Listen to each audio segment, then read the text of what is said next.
is more to the works of Sir Joshua Reynolds than what meets the eye. The Wallace Collection uses X-rays to uncover the hidden layers of paint in Reynolds' portraits. Lucy Davis is a curator at the Wallace Collection, and she can help give us some insight into how artists make changes in their work. It's very normal for an artist to make changes to the painting in the process of painting.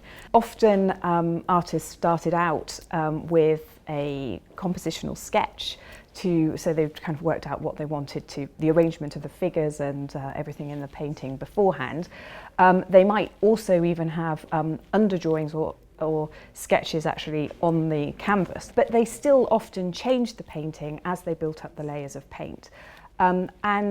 These might not always be visible though in the final painting, and so the best way of actually seeing these is by looking at X-ray images of the paintings.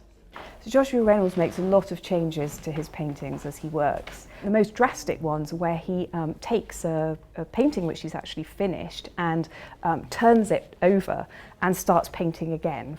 But also often in the actual process of developing the image, he will change his mind about something.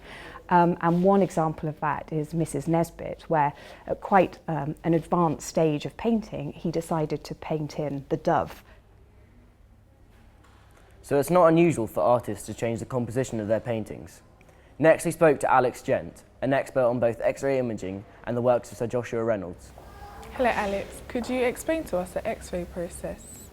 To make an X-ray of a painting, the painting is placed flat on a table and the X-ray source is underneath the painting, and then the X-ray plates are put on top of the painting.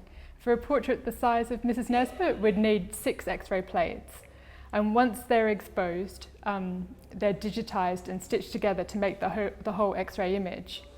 The areas of the painting that look lighter in the X-ray are either because the area is thicker, the paint is thicker, but it also is usually because it contains pigments such as lead white, which block the X-rays getting through.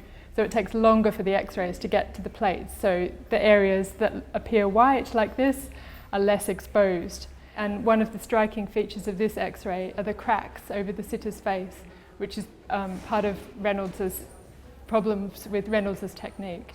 And you can also see the nails around the edge of the painting here, which also stop the X-rays going through.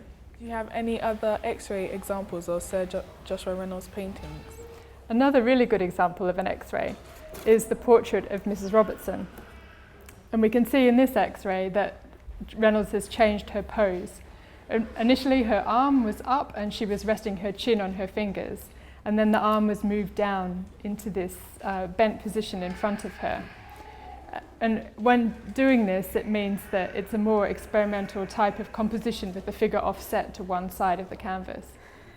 Thank you for watching. I hope you learnt more about Sir Joshua Reynolds, and don't forget to come along to the Wallace Collection to see these paintings for yourself.